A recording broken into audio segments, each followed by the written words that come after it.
he will not pick up.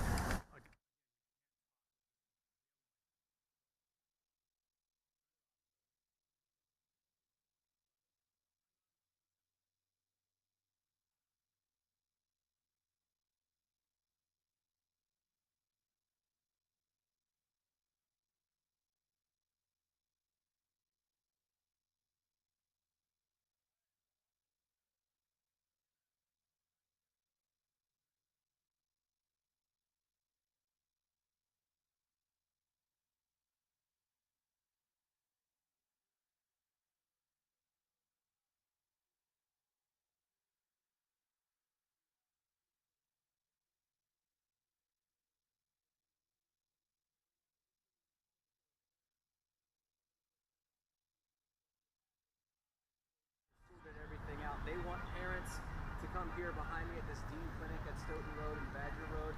And over here, this is the media staging area. If you want to pan a little bit to the right, you can see other members of the media here getting set up, getting ready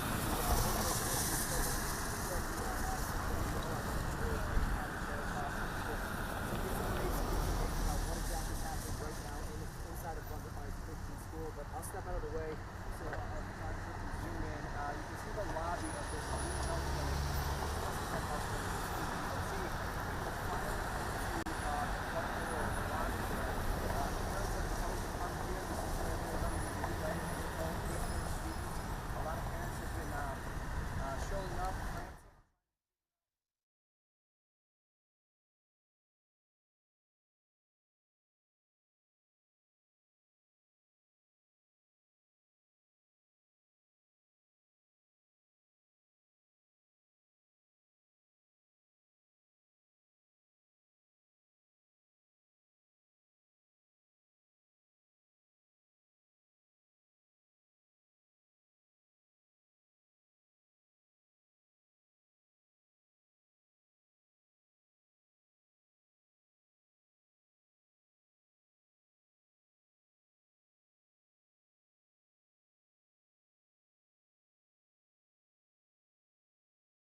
back to his car to get it. I asked him how he's feeling. Okay. He's absolutely terrified right now. He said that he's been sick. He can't find the words to describe how he's feeling right now. And I gotta imagine a lot of these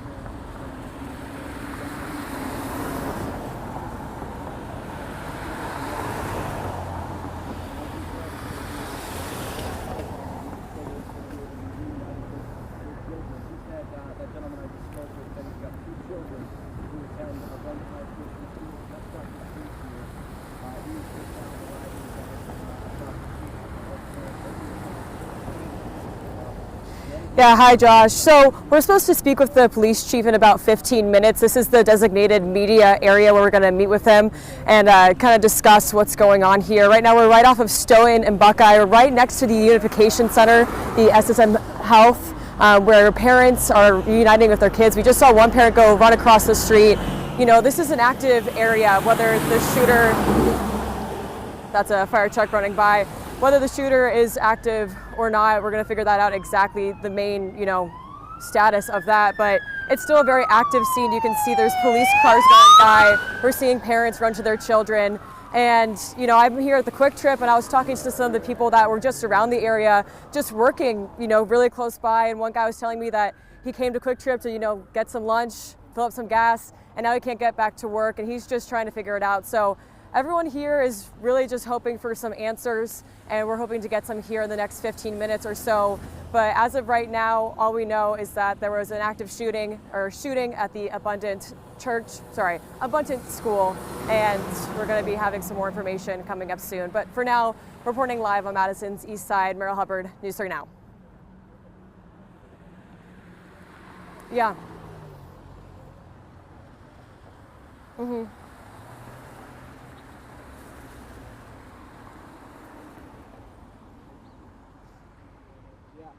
Yeah, certainly. So I've seen a couple parents around, and one, like I said, running across the street.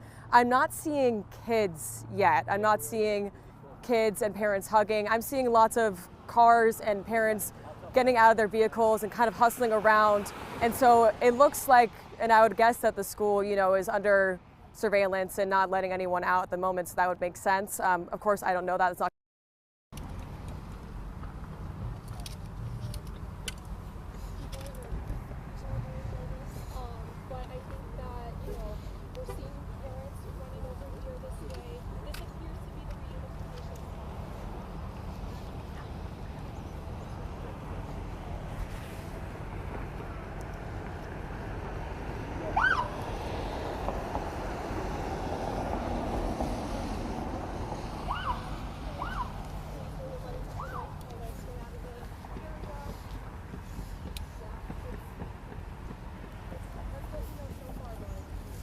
They're coming to me. They're coming to me. Okay. Just so you know. Do you mind if stepping this way just a little bit? Thank you. Can I have you zoom in on parents when I'm talking? Okay. You should start thinking about this press conference is going to happen. You should probably be on it. Yeah, you guys, I'm also at the Dane Clinic. I'm just a little bit down from Merrill, and we're both about, I would say, half a mile east of the school. Again, the Dane Clinic behind me. I'm going to let photojournalist Chris Hawbaker get a zoom into the parents over there at the Reunification Center. Again, we don't know much other information, but this is the center. We have media staging just across the street, so we're watching it. We are watching it play out. I just got word from the city that the Madison police chief will be meeting us here in about 10 minutes with hopefully some more information to speak a little bit more to what's going on here so we can get more information and send it back to you guys. But for now, that's what we have, and I'll continue to keep you updated.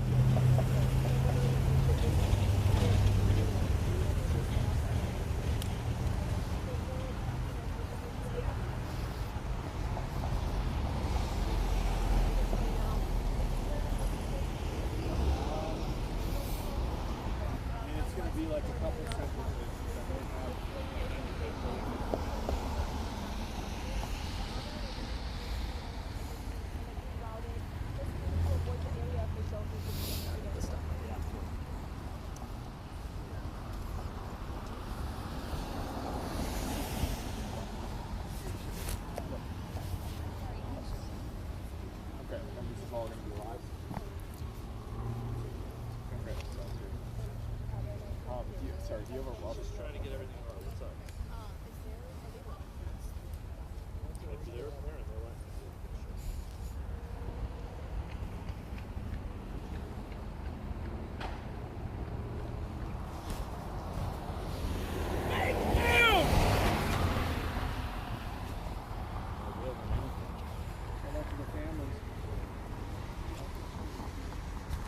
Hey, Cody, are you back there?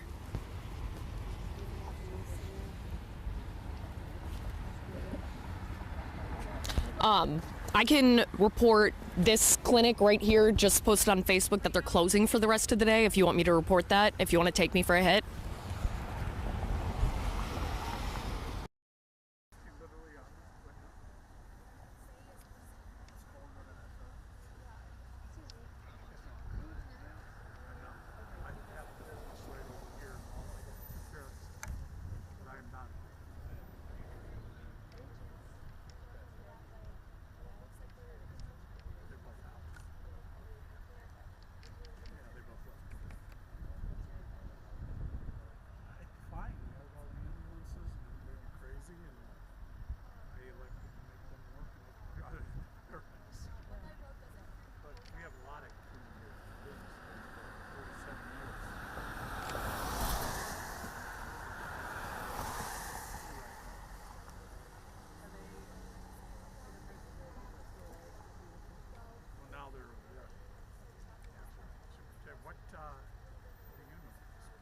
I'm listening to a friend of mine in Florida. He's watching on Fox News.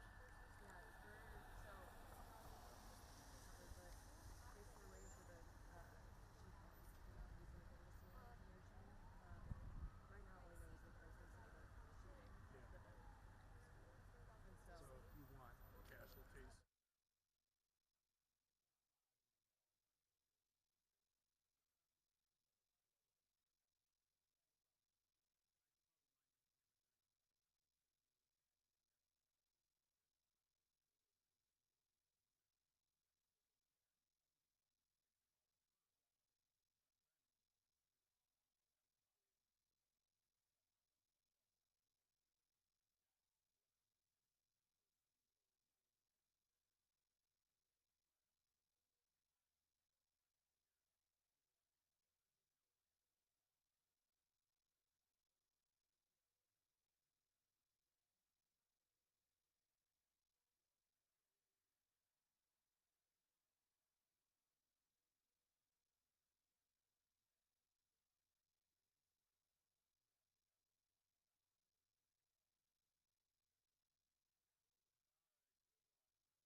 Inside the library. So we're still trying to figure out if that information is valid. We're going to be speaking with police here hopefully in the next 5 or 10 minutes or so. But again, this is the reunification spot just across the street from the Quick Trip here at Buckeye Road and Stoughton Road.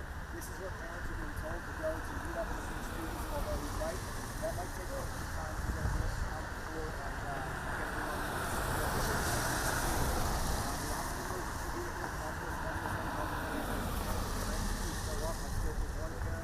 who told me that they were feeling terrified. They didn't know what to think here at the hospital. He was just trying to rush over to get those specific to get any information at all that he could get about his student's well-being right now. Again, parents experiencing their absolute worst day of their lives probably right now as they try to figure out exactly what's happening here. You can tell them we're driving, but I'm about 12:15, which is obviously any minute now. So we're still waiting on that, and hopefully we can get some as far as what is happening. But what we're looking at right now is we're looking at this health clinic. Just about a mile or so down the road from the public health police officers, lots of paramedics. There's a fire truck in the parking lot, as well as parents continue to file into the lobby there. Now this health clinic looking for any kind of answers. Police originally told us to come here as the media staging area to this health clinic. We parked in that park. We had a camera. They told us that the media staging area is going to be at the Quick Trip, and they were hoping that parents were going to come here. I ran into a few parents who just didn't want to talk. Obviously, they are going through a lot right now, and they are just Well, welcome. Just we got the information about their loved ones up the street here at the Abundant Christian School. So we're going to stay here on the scene. Hopefully speak with Madison police here very shortly. I saw the public information officer. She is on scene. She's usually the one who disseminates information to the media, which then we give out to you. So hopefully we can speak to her just a moment here. And we'll carry that press conference live as soon as that happens. So again, hopefully that happens any minute now. But reporting from the east side here, I'm Tim Elliott for 15 News. We'll send it back to you.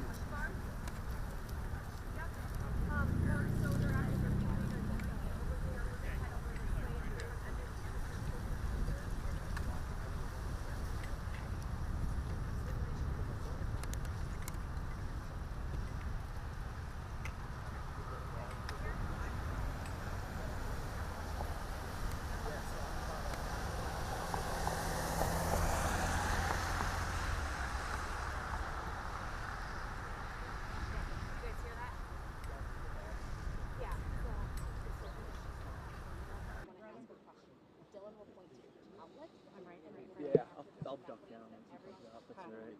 I'll get your phone. Yeah, I got the video down. Do you want to maybe right here? Okay, right here? I'll duck down once he starts talking. I guess that's good right there too. I think that's fine.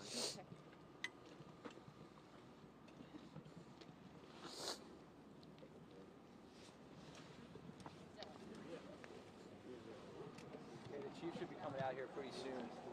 Yeah, I saw that drive by.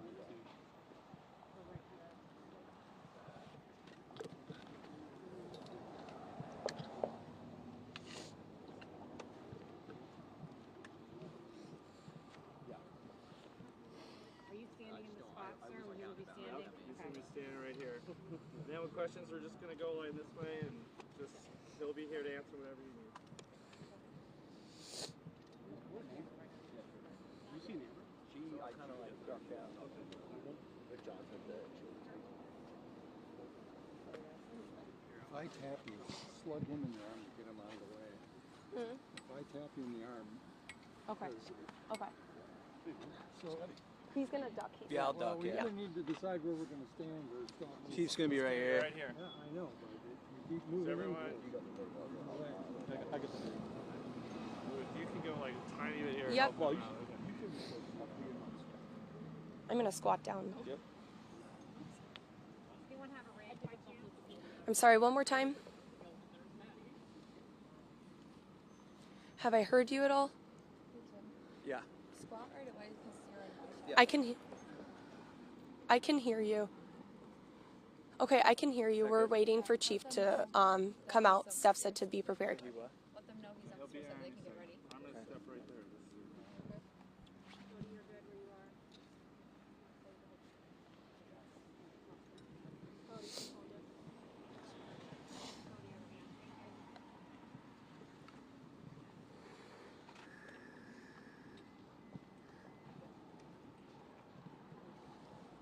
Yes.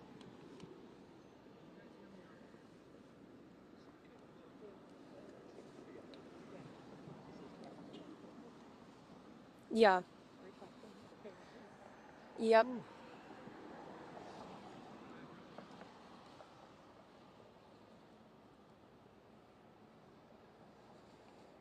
Yeah, Chief Barnes is expected to come out here any minute now. We're still waiting on him.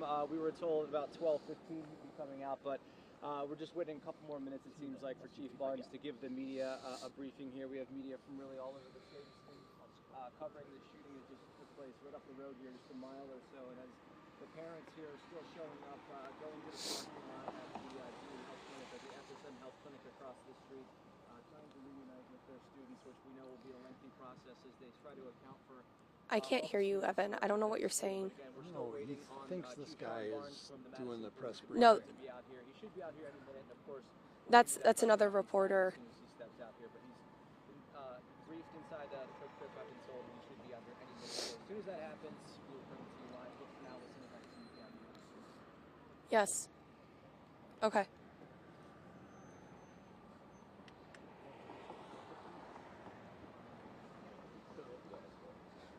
Okay, can I report what Dade said in Slack? Yeah, reportable, okay. Okay.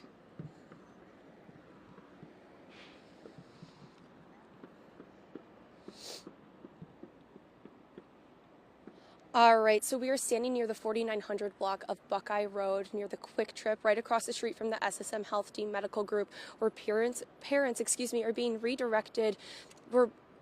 This is the apparent Reunification Center, SSM Health Dean Medical Group. Now we're waiting for Chief Sean Barnes to come out, but according to Madison police, the shooter is dead. The school is clear. There is no follow threat, and the people who are injured have been transported to area hospitals. Traffic appears to be moving on Buckeye Road, but that is only because near Stoughton Road, they are blocking people off from turning over here unless they absolutely need to be in this area.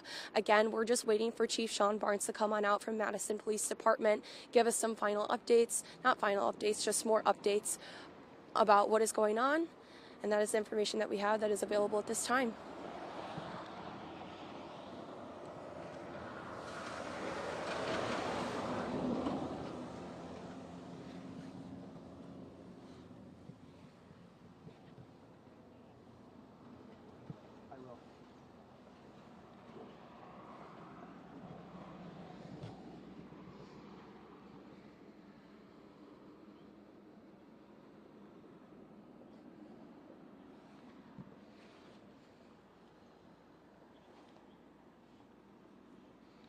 One thing you can all help with this, just letting parents know too that how to get through here. They'll let you through if they come on through Buckeye. Just say to the parent, it's the Reunification Center.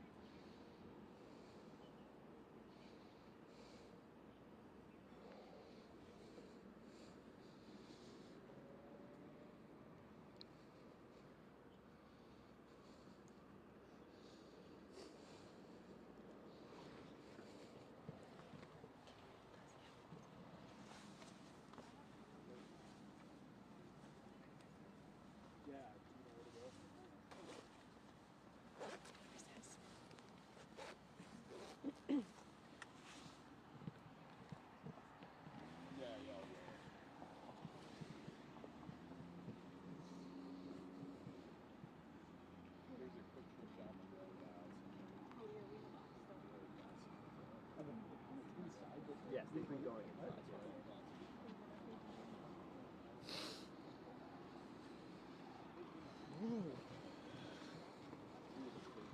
I got changed on the suit.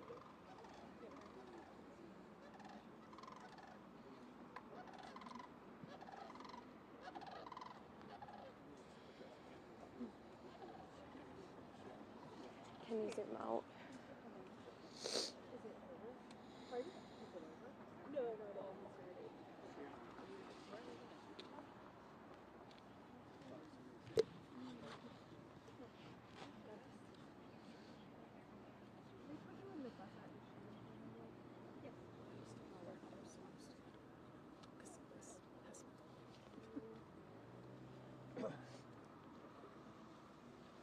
He's grabbing video. Oh, he's here?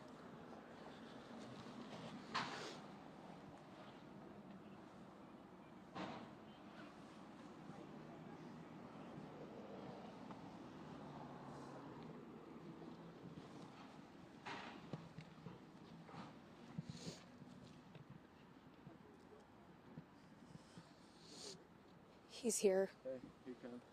He's coming.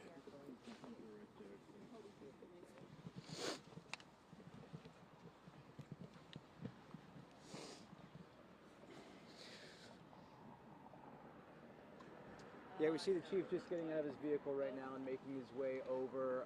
We just saw him get out of a black SUV over there, so we're just waiting for him to step on over here and brief the media. All right. Obviously a lot of information, a lot So of Chief Sean Barnes is here with Madison Police Department. Looks like his crew is coming out of a black SUV over here at the Quick Trip. If you want to point over there a little bit and show Chief walking up here with his... We're going to hear from him in just a few minutes. Now we're at the 4900 block of Buckeye Road. Again, standing in front of that Quick Trip. Here's Chief Sean Barnes with Madison Police Department on what we know so far. Okay, we ready? Usually this is where I start and I say thank you for coming and talk about how important the media is to our community. But the truth is today is a sad, sad day, not only for Madison, but for our entire country, where yet another police chief is doing a press conference to speak about violence in our community, specifically in one of the places that's most sacred to me as someone who loves education and to someone who has children that are in schools. So I'm gonna tell you what I know. I'll answer any questions that I can. There'll be a secondary briefing that our PIO will let you know about, okay? Today, around 10:57 a.m., our officers were responding to a call of an active shooter at the Abundant Life Christian School here in Madison. When officers arrived, they found multiple victims suffering from gunshot wounds. We train on this almost quarterly. The last time we trained on this as commanders was approximately 2 weeks ago. The protocols are simple. Stop the killing, stop the dying, find out who's doing this. And the officers did that, and they did that adamantly. We had officers from around the county and around the state that came in support of this particular incident. Officers located a juvenile who they believe was responsible for this deceased in the building. Additionally, the officers began administering life-saving efforts to anyone who was wounded and making sure that those persons were transported. What we know is that a total of about 7 persons were transported from this scene to area hospitals for treatment. We know that at least 3 people have lost their lives, including a juvenile person. I don't have any other information about those persons who have lost their lives, and I'm not going to release that until we have, of course, spoken with family members and ensuring that they are fully aware of this tragic, tragic scene that occurred today. I want to thank all of the law enforcement partners and community members that came out to help. Our friends at the ATF.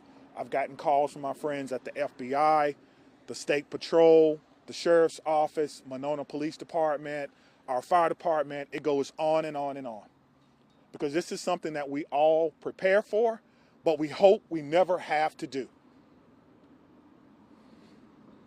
As you can see, we have a Reunification center that was immediately set up where parents and guardians and loved ones and grandparents wanted to get information about their loved ones, and we wanted to make sure that they were unified immediately. So we were doing more than one thing at one time.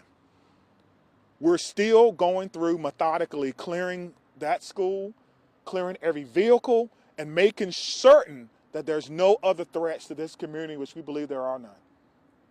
We immediately alerted our mayor's office, and I've been on the phone with her and her office constantly. We also alerted Madison schools. We put the schools on lockdown, but there's no threats to MMSD schools at this time. But we wanted to make sure that we did our due diligence in this particular case. Again, we're still going through collecting evidence, collecting information, making sure that our community is safe from what is a sad day for our community and for our country. And we have to do a little bit better. I don't have all the answers that you want right now, but I will tell you this. We have some of the best officers in the entire country. Our detectives are amazing. We're going to go and work hard and go through this scene so that we can piece together what exactly happened. Again, there'll be another briefing in about 2 hours, and if I have additional information, I will certainly let you know what that information is. Again, around 10:57 a.m., officers responded to an active shooter. They responded per our protocol. They found the person who they believe was responsible, who was down, deceased. We know that it's juvenile. We know that there are other persons who have lost their lives. We know that we've transported about 7 people after giving them life-saving measures. It's important to notice, too, that about 3 miles from here is our training center. Today, our special event team medics were in training. And so they got to practice in real time. They left the training center immediately and came down here and doing in real time what they were actually practicing for. And that's why training is so important and making sure that we can provide the best possible training and the best possible response for our community members. I'm asking everyone to send your heartfelt wishes and prayers and thoughts yet again to a community, but this time it's my community. Dylan? Yeah, who can we start over here with questions? Chief, you mentioned you're a father. You're the police chief here in Madison. What emotions are you feeling right now after going through all that? To be honest with you, I'm feeling a little dismayed now. So close to Christmas. Every child, every person in that building is a victim and will be a victim forever. And these types of trauma don't just go away. And we need to figure out and try to piece together what exactly happened. And right now, my heart is heavy for my community. My heart is heavy for Madison, and we have to come together as a community and figure out what happened here and make sure that it doesn't happen in any other place that should be a refuge for students in our community. Right there. What sort of gun-related policies, if any, were in place at the school, and did the school have metal detectors? I'm not aware that the school had metal detectors, nor should schools have metal detectors. It's a school, it's a safe space. So I don't know. Again, it is a private Christian school. It is not under the authority of MMSDs, and that is something that we would have to look into. Chief, of the 7 victims, how many are students? How many are teachers? I'm not going to give any information about who the victims are, whether they're students, staff, or parents, because we need to make sure that we can notify people. I think that's the most important thing before we go any further. But police they never fired their weapons. That is correct. Correct. Let's follow I don't know if it's a male or a female, but the police department did not fire their weapons. Thank you. Scott, Are there 3 fatalities you mentioned, including the suspected shooter? That's correct. Yes, sir. So 3 total. That's correct. Are the 7 that was transported, are the 3 fatalities within that 7 or addition to that? Yes, within that 7. Yes, thank you. Was the shooter a student at the school? We believe the shooter was a student at the school. Yes. What can you tell us about the status of the other transports? We know that they range from minor injuries to life-threatening. I know that's a huge, spectrum, but that's what we know now. And so we need everyone, again, to send your thoughts and your prayers out to them. One thing I do know is that we have some of the best medical care in the country here in Madison. And so we hope that everyone will recover. But at this time, we don't know. So we did just get an update from our command post. 5 deceased at this time, 5 injured. So a total of 10. So a total of 10. Again, this is a ever evolving situation. Just hearing that, what does that make you think? How does that make you feel? That we have to do a better job in our community on a Monday, right? So close to Christmas that we're updating victims. And so there's a lot of work that has to be done. And we're committed to doing that work. We just ask for your patience. I think the most important part is the reunification, again, that we spoke about, making sure that those persons who were in the schools, whether they're staff, students, or what have you, are reunified, and we have done that. Again, I want to say thank you to all our partners. Again, our friends are here from the ATF. They're going to help us. I heard the question about the gun. I don't know yet, which is why we have a great partnership with the ATF that will help us determine the origin of this gun and where it happened. So I'm gonna leave it at that, and we will have another press conference. Stephanie has the location. We're doing 2:30 at Fire Station 14 in their community room. 2:30, Fire Station 14. Steph, can you confirm the 5 who are dead? Does that include the shooter? That does include It the would, shooter. Are the yes. victims It would. students, teachers, a mix? Yeah, again, we're not going to talk about that until we notify all the families that may be involved. Again, this is an ever evolving situation, and we're trying to figure it out. What did you say, man? Has the school been cleared? Are all the students out of the school? The school has been through a secondary clearing. We're doing another one now with the help of bomb dogs, just in case.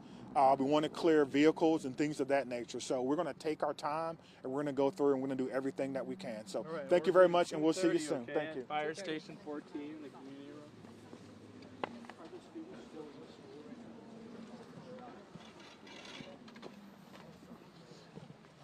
I see your notes. Okay, that was Chief Sean Barnes right there from the Madison Police Department, and you heard the update mid-press conference right there. We now know that 5 people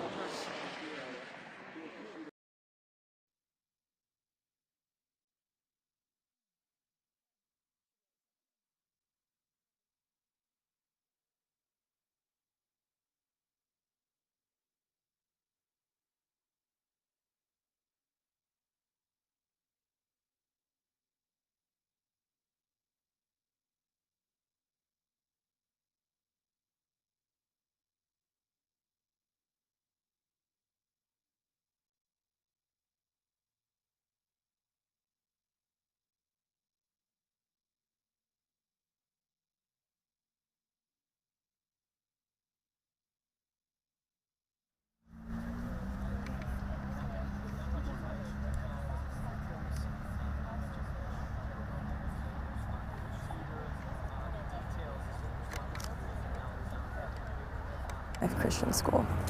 Are you a parent, sir? We're about to go live any second now. Oh, okay. Yeah.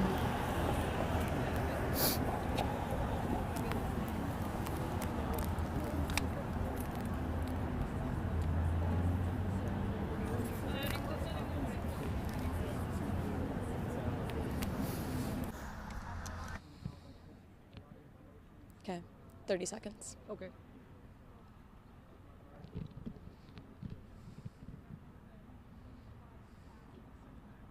Stand by. Mm-hmm.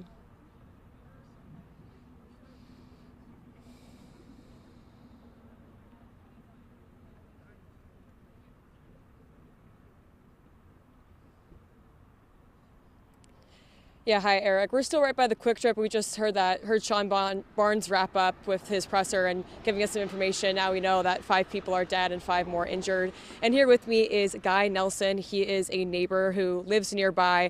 Can you tell me a little bit of your experience here today? Yeah, I was inside and I came out to see my brother. We talked for a bit and then he went home. And about, I'd say a minute later, there's like 20 cop cars that were going at a high rate of speed right past my house, and I knew something was up, so I was kind of worried. I knew it wasn't just a regular incident, it was something else. And as the day has progressed, what have you learned and what have you heard? And just kind of tell me how you're feeling right now, I guess.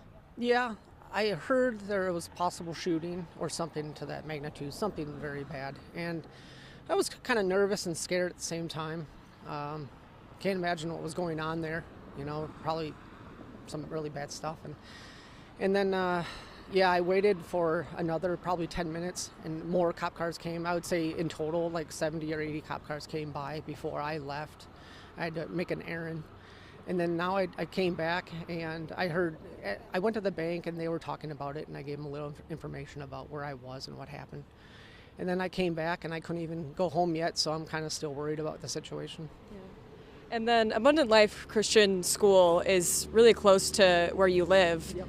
How does it feel to have a school shooting so close to home to you? Yeah, it's a little shocking. You always see it on TV that it happens somewhere else, and you feel bad, but you don't realize the situation when it's here in your back. It's basically a block away from me, so it's my backyard, and it's very scary. Yeah. Guy, thank you for talking to me. I really appreciate it. I'm really sorry that you're dealing with this so close to your home. Yeah, thank you. Yeah, I wish you the best. I hope everything ends up okay. Me too. Okay. Eric, we're going to stay here and talk to some more neighbors and hopefully talk to some parents as well. This is a very sad day and it's not easy to be out here, but we're trying to do our best to make sure we're showing you guys all the information in real time. But for now, reporting live on Madison's East Side, Merrill Hubbard, News 3 Now.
getting better on that. Need more layers. You want this? No, you're okay. I mean, I don't need it because I'll be leaving soon, so. I'll take it, yeah. You want a hat? Sure.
I don't have the drone with me, but I could. I mean, if someone had it, I would fly it right now, if they could get it to me.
Three dead, 7 transported.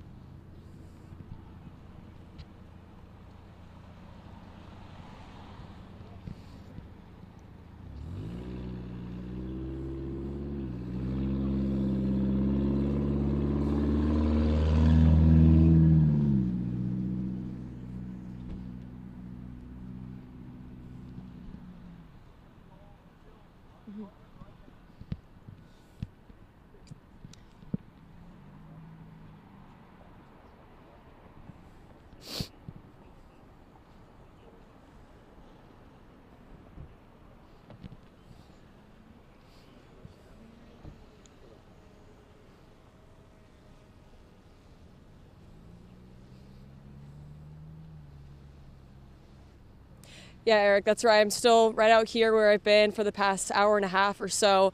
And it is good news to hear that it's now only 3 instead of 5, but still 3 dead is a tragedy. And one of the main things that Sean Barnes said in his presser was that no matter the event or, no matter how many die, all of the kids that are there at that school are going to remember this. This is going to be something that sticks with them for the rest of their lives, and not in a good way. And so that's one really big thing to take away from Sean Barnes' speech. But that is correct. 3 have passed away and 7 are now in the hospital and with a range of different injuries. That was another thing he said, that it was from minor injuries to life-threatening. So that's a really large scale, but that's all they can really give us. So hopefully we can catch 1 or 2 as they leave here. Maybe we'll head back to their car real quick or something like that. So we'll check in with them. But for now, Phoebe and Gabriella will send it back to you.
At this time, there hasn't been an update since the last couple of minutes that we've checked in, excuse me. But Madison Police Department did let us know in that news conference with Police Chief Sean Barnes, that 5 people lost their lives, including the juvenile suspect who is suspected to be the shooter. MPD believes that they were the shooter. They have not released any details about the shooter other than they are a juvenile. And 5 other people were injured in this incident for a total of 10 people involved in the incident that we know of so far. Now, the active shooter threat came in just before 11 a.m. Police officers from around the county and the state were responding. They found multiple victims with gunshot wounds. Now, at this time, the school is still being cleared. They're searching the area around the school now, such as the cars surrounding the school, every inch of that property, just to make sure that everybody is out safely. Now, I'm going to step aside here. This is the reunification site for parents trying to get to their loved ones. You could see police officers are trying to keep everybody kind of on this side of the road of Buckeye Road. This is the closest that we can get at this time to that reunification center. Again, that is at SSM Health Dane Medical Group. This is the information that we have at this time. Police Chief Sean Barnes says he is not able to share at this time the demographics of those who were injured. He cannot say if they were students, teachers, staff. He wasn't able to specify on that end.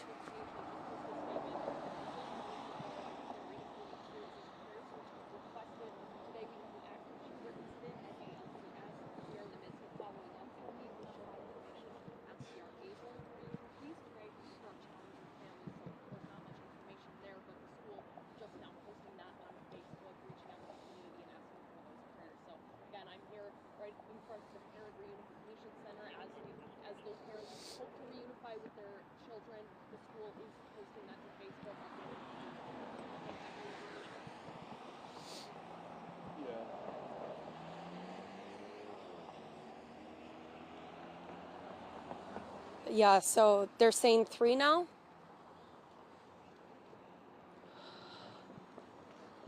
Okay.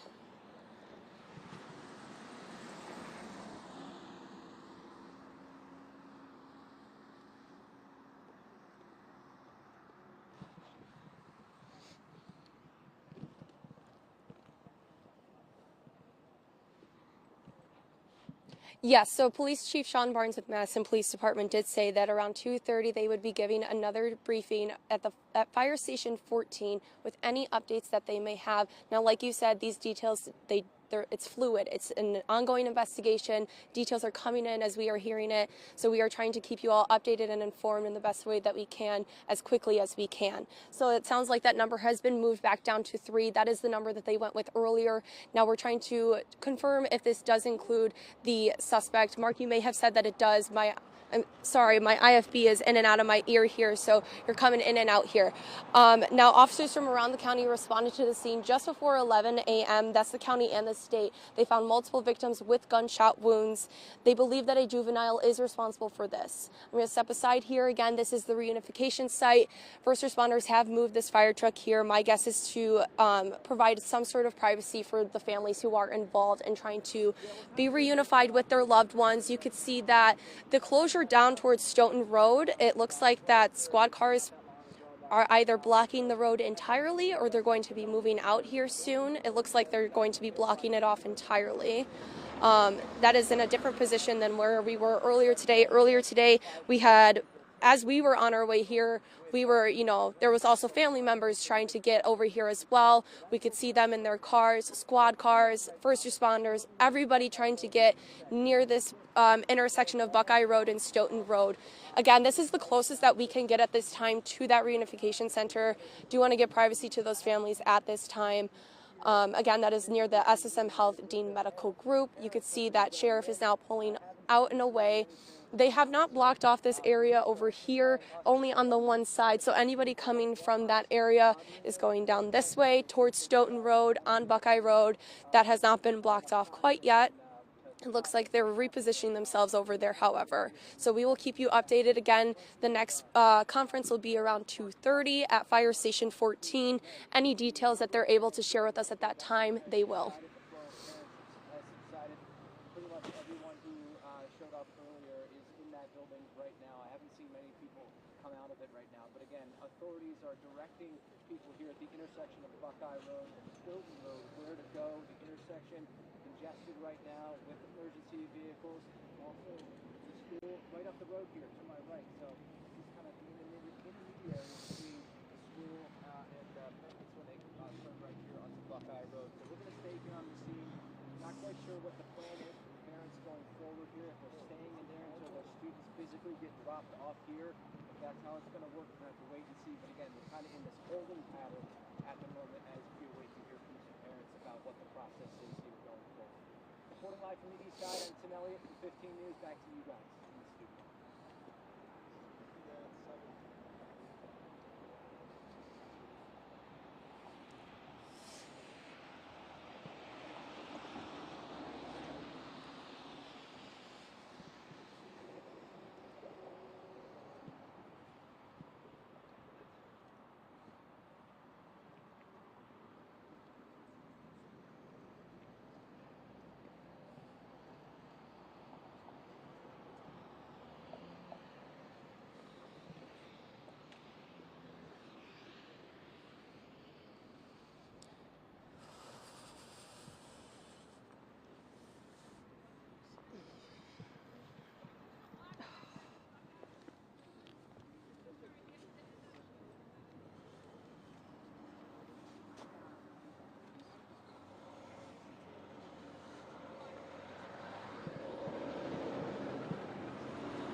Yeah.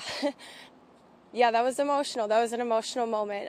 Seeing these parents, this is probably their worst nightmare just before the holidays, just before winter break. I know we had mentioned it earlier. It doesn't feel like it was that long ago that I was one of those students who was just amped for the holidays and winter break, and for something like this to happen, it's absolutely unimaginable. And I can't. My condolences go out to all the families that are involved. I know that Police Chief Sean Barnes, one of the questions I was asked is if there were metal detectors in the school, and you could just hear the frustration in his voice. There shouldn't be. Students should be able to go to school and feel safe, and this is happening in our own community now. And like I had mentioned earlier, behind me is that Reunification site.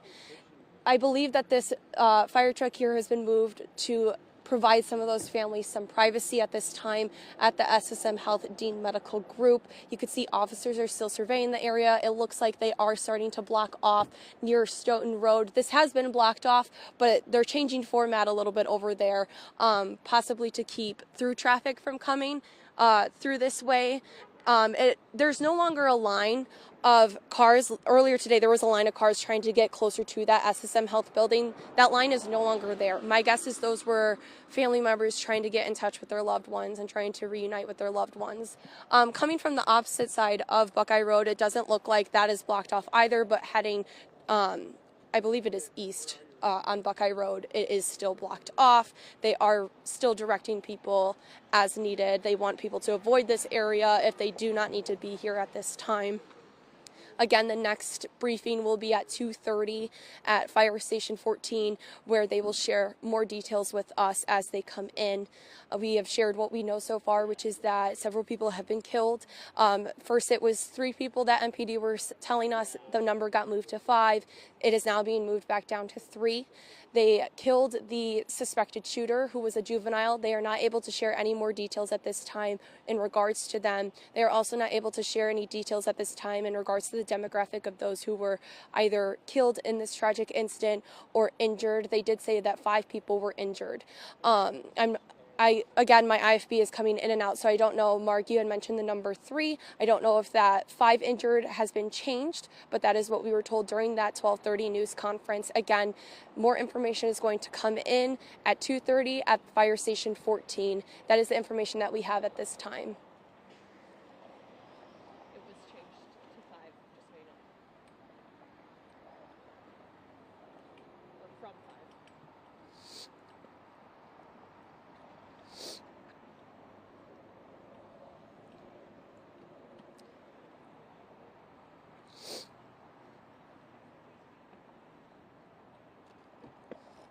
Okay.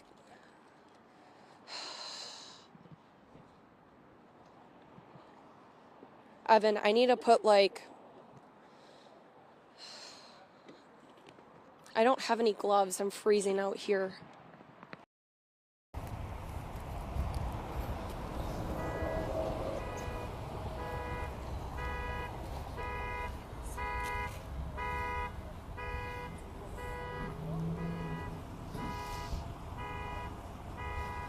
Brady is so good at just talking. He's a great. He is fantastic.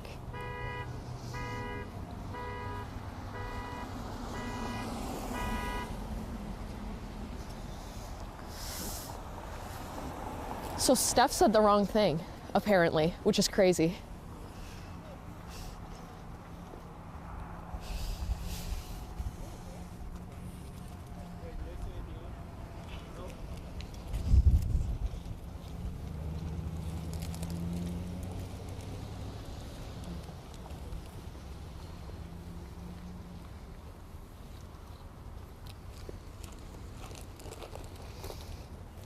So we're going to the presser at the fire station, just so you know. Oh, okay. Not Kyle? No. I told Jason, I'm like, no, I'm gonna go. He's like, okay.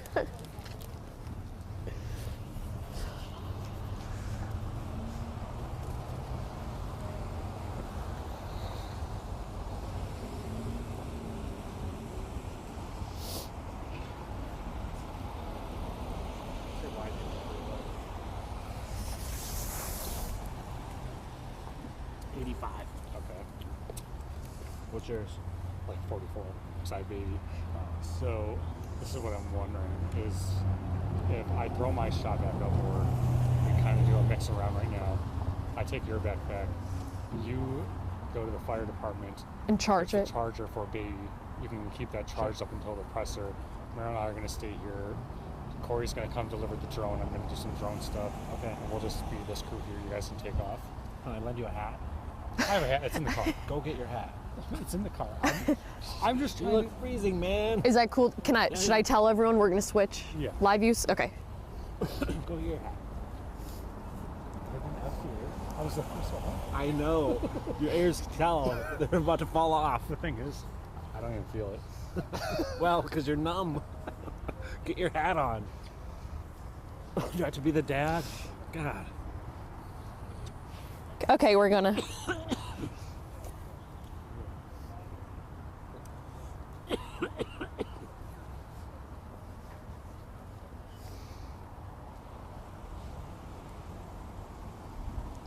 can tell Madison about. Yeah. What's wrong with me? She's like, okay, good.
responded and found multiple victims with gunshot wounds.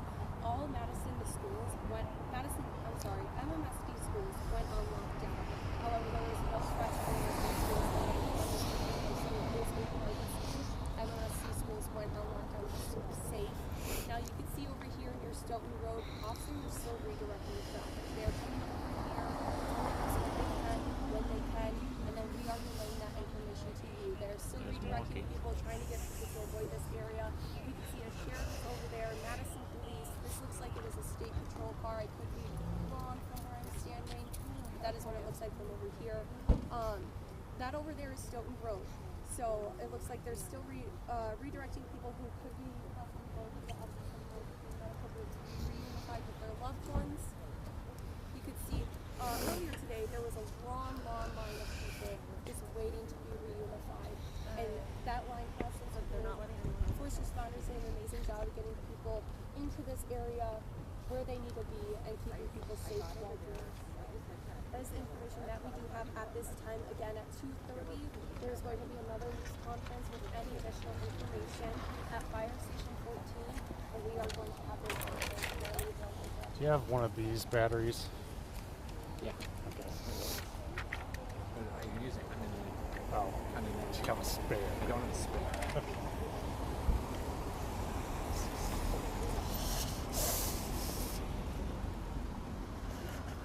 Absolutely. So earlier today when we had first arrived, there were sirens. There were dozens of squad cars, dozens of vehicles with their lights on. What's going on down there? I'm gonna see what's happening over here. I'll be right back.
neighbors shouting. They're like, we need a shot of this.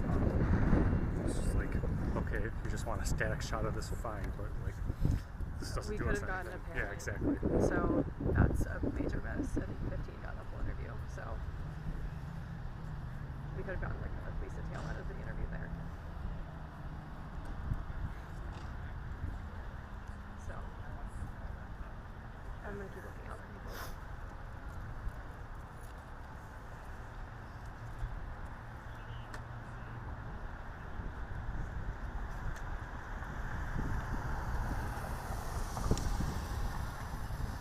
You're on the ISB, right? Here. On like the backup call, Sorry, the which is backup. like a disaster. Yeah.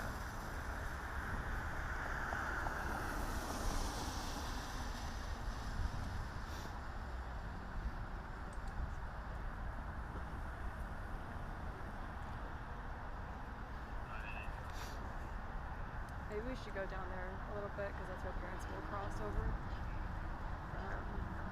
That's what we have getting it the next parent that we go over.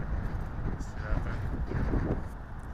That way So we'll still be stupid. able to see stuff here. It's just, I don't want to miss the parent.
Okay.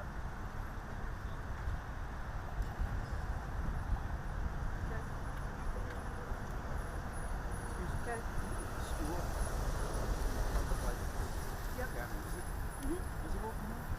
It's a little less than a mile down that way. So you can't see it.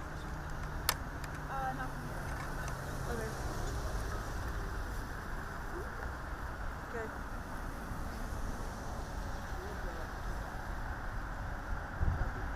Got it. Yep, sounds good. Okay. Okay. But isn't Bubba and Maddie are going to the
Hey, can you hear me, Cody?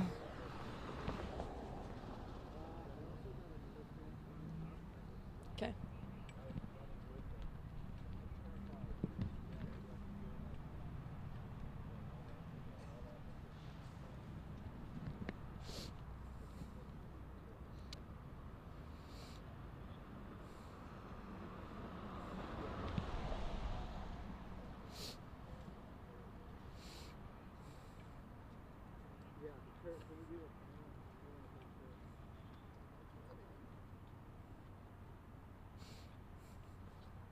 Mhm.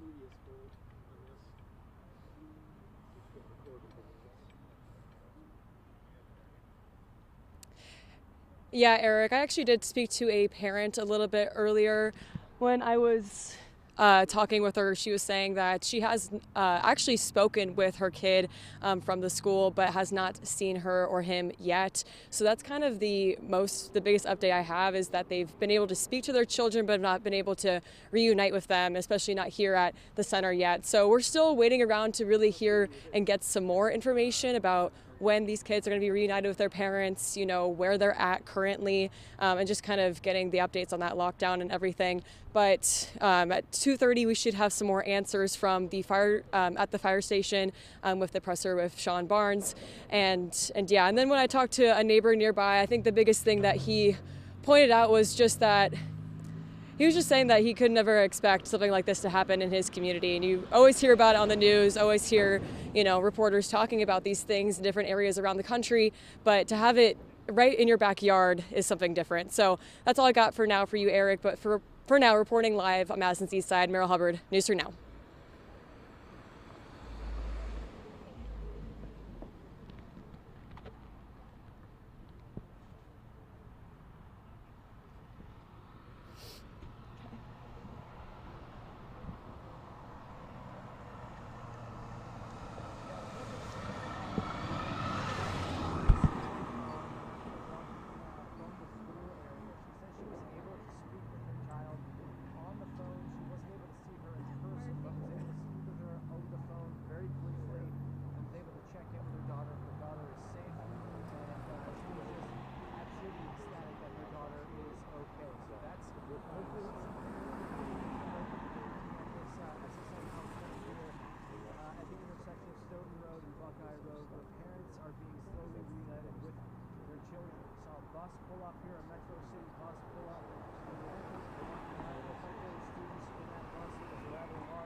Down there where Elizabeth was reporting from earlier this morning, so they're not here yet, but hopefully those city buses are making the rounds and they'll be here with their parents very shortly. But we are expecting to hear once again from Chief Sean Barnes here, hopefully shortly, in about 40 minutes. Brief the media at around 12:30 today and told us that there would be another media briefing around 2:30. We do know that 3 people are dead. One of those people includes the shooter. We don't know the other 2 victims, if they're students, teachers, or what grade they are in, how old they are, boy or girl. We don't have any of that information. So that's the kind of information.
All right, figured that out. Yeah. I think that's what this will look like, because we don't know how much more time we have in between.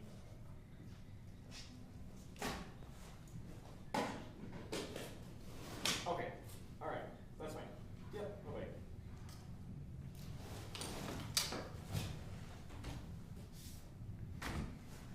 No. You don't. Yeah, so they're all just over that way, okay?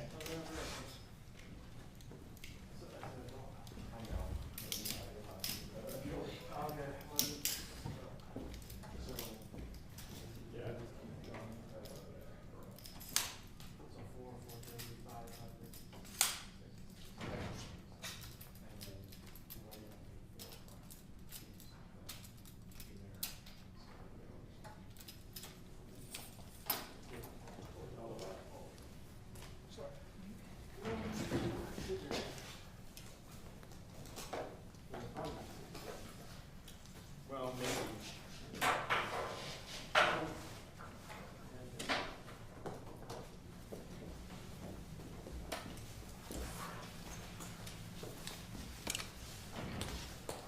Hey Cody, did I give you that little mic tripod?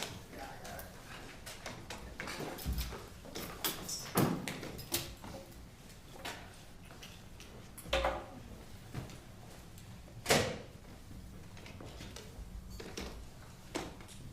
Can you just have everybody do that? Make everybody. I'm sorry. Can you make everybody do that? Make sure. Stay up there.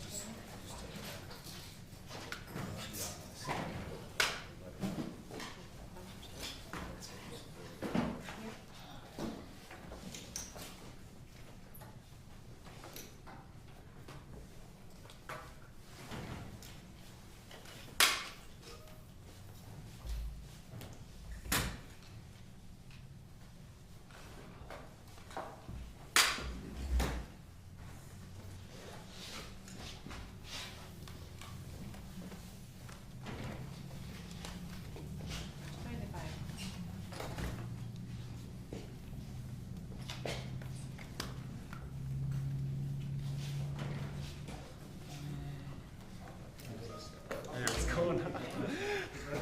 Am I? Yeah, I was gonna say, am I in your shot? You're good, you're good. Okay, cool.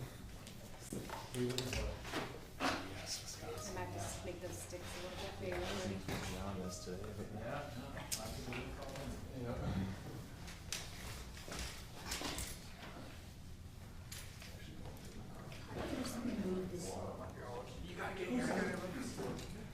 Not sure.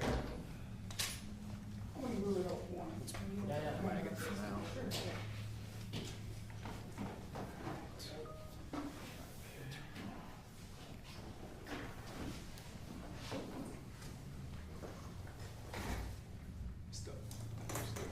Yep. Are we still saying 2:30? For now, yeah. Yeah.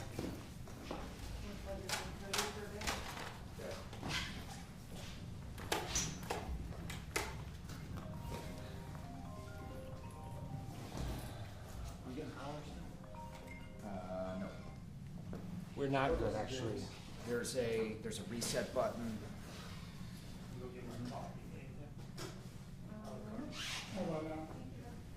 Yep, thank you. You have power? Yeah. No, I'm good now. Camera set up and I mean, there's other news stations that you can aren't here yet. Okay.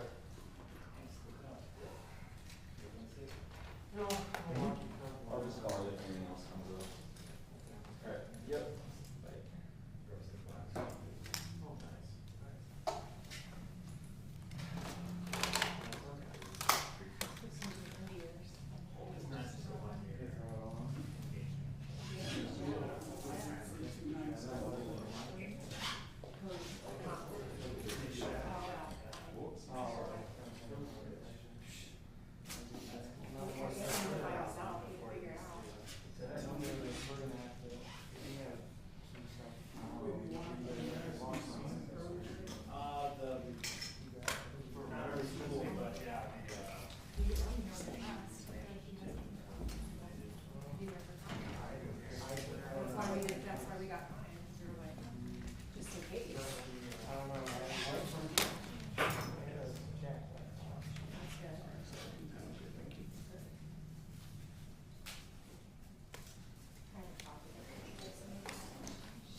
What's up, James?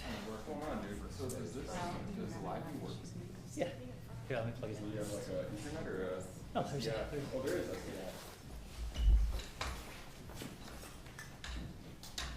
Hey. Feel free to use these tests if you need them. Can you hear me? Hey, I was just listening to that meeting. Yeah, that's fine. All right, It doesn't have matter to me, somebody whatever call you me. grab. I was just getting in. And then. Is this being received? That's the. Busy days. How quickly can we go on? Yeah, some batteries.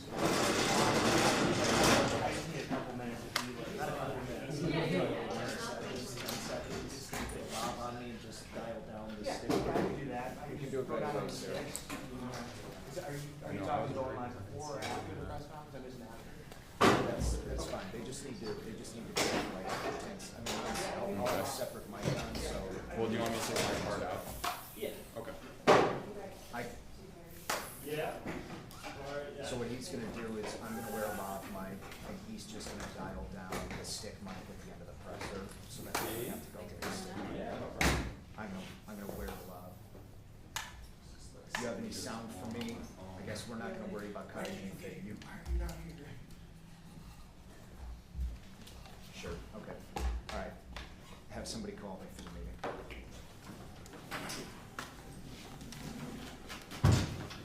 Hey, Ethan, I will on my mic as soon as the I have one too. Oh, that's all. Drop down the stick levels. You got that plugged in, right? Okay. Yeah. So we won't have any interference. Nope. Do you have audio here of me? Mic check 1, 2, 3. We'll just double check, and then I'll turn this off to save battery. Mic check 1, 2, 3. Mic check. Mic check. Okay. I'm gonna turn it off. I'm gonna run to the restroom. That's right. I forgot you were this guy. Do you have white balance? Or do you Yeah, I did. I wiped down. Can you tell me it was this guy? Should you be at the merch table? Not today.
Thanks for sending some of those. Oh my god, no problem. Microphone?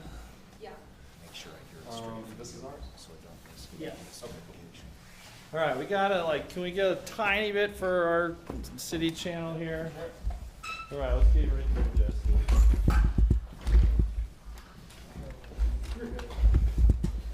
This is what she bought. Do you want a cable, Ryan? What? Do you want a cable? Do you think we should move these back, these tables back, just so you guys got more room? Or was that?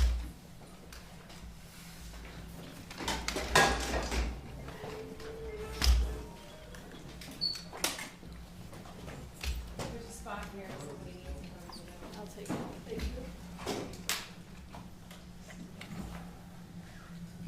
Yeah, tell them I'm ready to go, but I don't know how. I think we need to talk to our engineering. Let me call Fred quick. I got an email from engineering. Did you get that? I don't. I'm not on my email. Okay.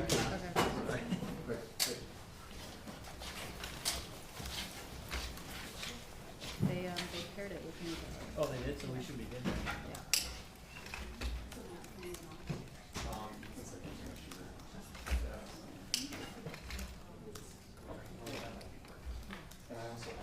Hey, Fred, can you hear me? Hey, can you see us when we're on Lodge 6? So, tell them we're connected and ready to go.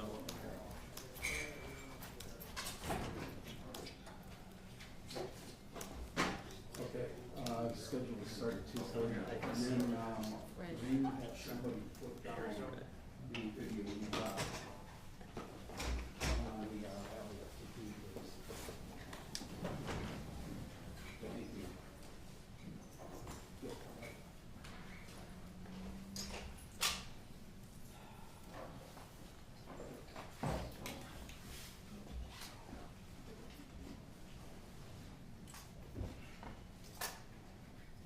Does he see it?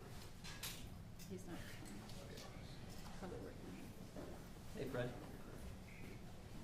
So I'm good. How are you? Yeah. We're trying to send our stuff over to NewsHour. I have the live view all hooked up. Just wondering if there's anything I need to do on my end or the engineers end to, or can they just get into our feed? Yeah, I can see that. Oh, it's right here. So I thought that was this guy.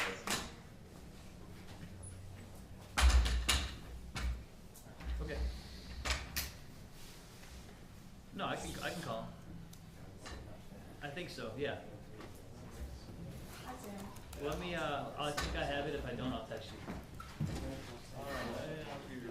Alright, thanks, Fred. Bye. I'm on the phone. Did they see it? Yeah. Yep, I'm here. Say that again? Can you stop streaming? I'm gonna put you on with Ethan here, who's also with me. Hey Sam, this is Ethan. I'm the hotel. What's up? I got audio. It says that your unit is already streaming. Could you stop it? That's gonna have to be through our engineering department. If I stop it, I don't think you guys will be able to see my feed from my camera.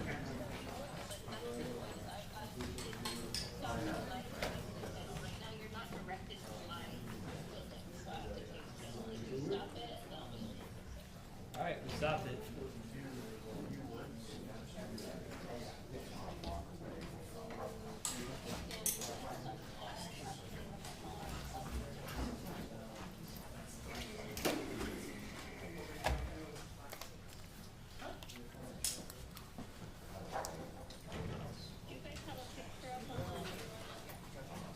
Yeah, it's of our thumbnails of our media clips.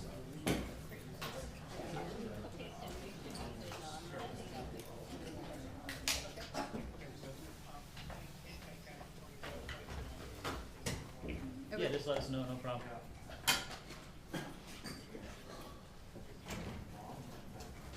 Yeah.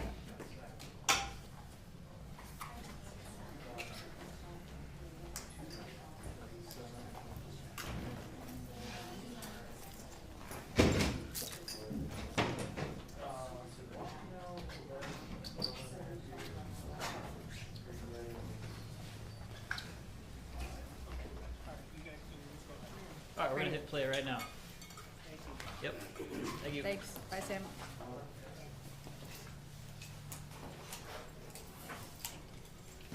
Yep, no problem.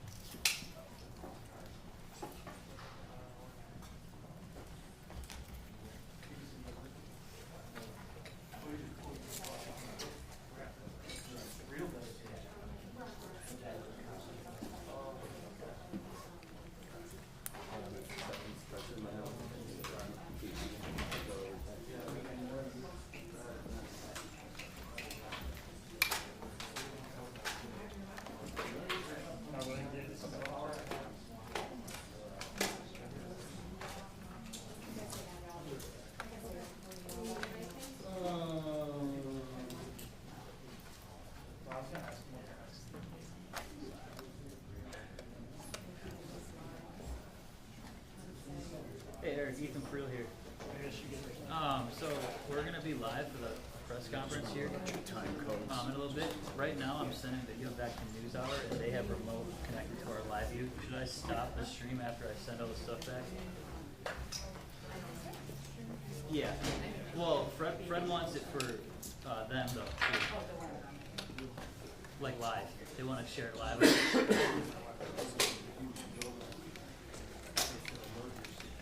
NewsHour does. When they're done. Okay. Not really, because I think they want it too. So could they can get it from us still? Yeah, I saw that. So just, it's 15 seconds. Yeah. Okay, thank you. I am probably, I think I'm recording tonight. At some point, we'll connect with him. He can adjust it about the shoot. So I don't think. Yeah, no problem. So that's like 45. They can cut the sound back there unless we have time.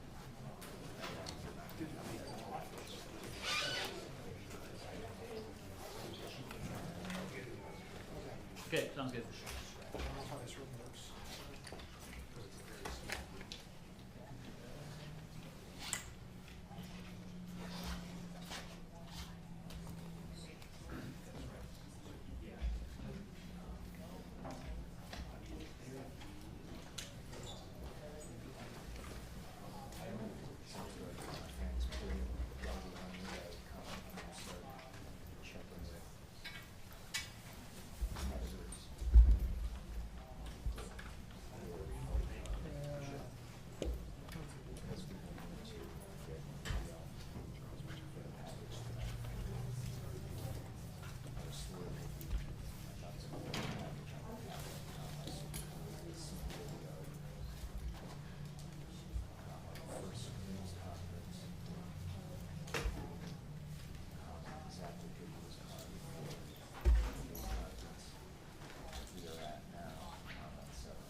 All right, good deal. I am checking in with Corey, who's driving here. I need him to start getting all the cards or video either sent to him or he will walk, we will meet up with them to get those cards. So we're going to be seeing video to sell nuts and bolts, etc. Okay, let's see. This says they can see the audio. I've got a lav mic on. Oh, really? Oh, shit. I don't know why I can see that. Just keep in mind when the conference ends, I will watch, you know the shot in the anchors of conference where you cut away for 10 seconds. I don't care whether it's regular. I'm in my SDI. Walking in front of the shot. So, but I'll be ready to go. I have no idea. I can try to do it again. Both sides of 4 and 5. Would Would you rather he stop right now and try it again? Both sides at 4 and 5, I think, and then I will connect the cord in the package tonight. Okay. Sounds good, okay. Okay. Yep, all right, thanks. Bye.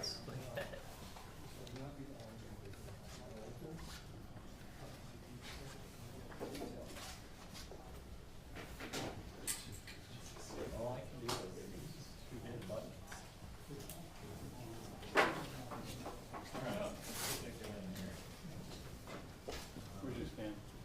What? Your stand?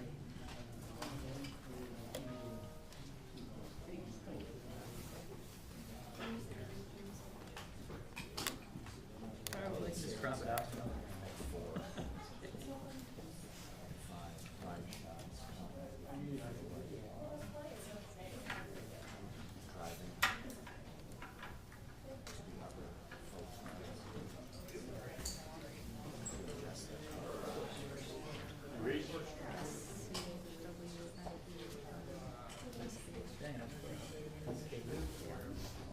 Sensors, and if there's so much ambient light, it shuts down. Okay, can we turn your energy saving? I mean, we can shut the, and see if that helps. Can you all back there shut these blackout If you want to curtains? open those, that'd actually be more helpful for us. It might get the light to come back on if we. Is everyone in agreement that that light's better than these lights? Yeah, if we Okay. can have the windows Yep. instead of those lights, that'd be great. Set it up however you need. There was lights on over here. I think he was trying to say it comes on naturally. Yeah, that if it's dark and the lights come on, but I don't want overhead lights. Sorry, I have three curtains. I'm so sorry. Thank you. No, no, I know it's really. Yeah. Know as well, we're streaming right now on our digital platforms at about 2:30 or whenever this press conference begins. We are going to bring in our Channel 9 audience as well to that news conference. So let's take another listen to the police chief in Madison, Wisconsin, Sean Barnes. Usually this is where I start and I say thank you for coming and talk about how important the media is to our community. But the truth is today is a sad, sad day, not only for Madison, but for our entire country, where yet another police chief is doing a press conference to speak about violence in our community, specifically in one of the places that's most sacred to me as someone who loves education and to someone who has children that are in schools. So I'm gonna tell you what I know. I'll answer any questions that I can. There'll be a secondary briefing that our PIO will let you know about, okay? Today, around 10:57 a.m., our officers were responding to a call of an active shooter at the Abundant Life Christian School here in Madison.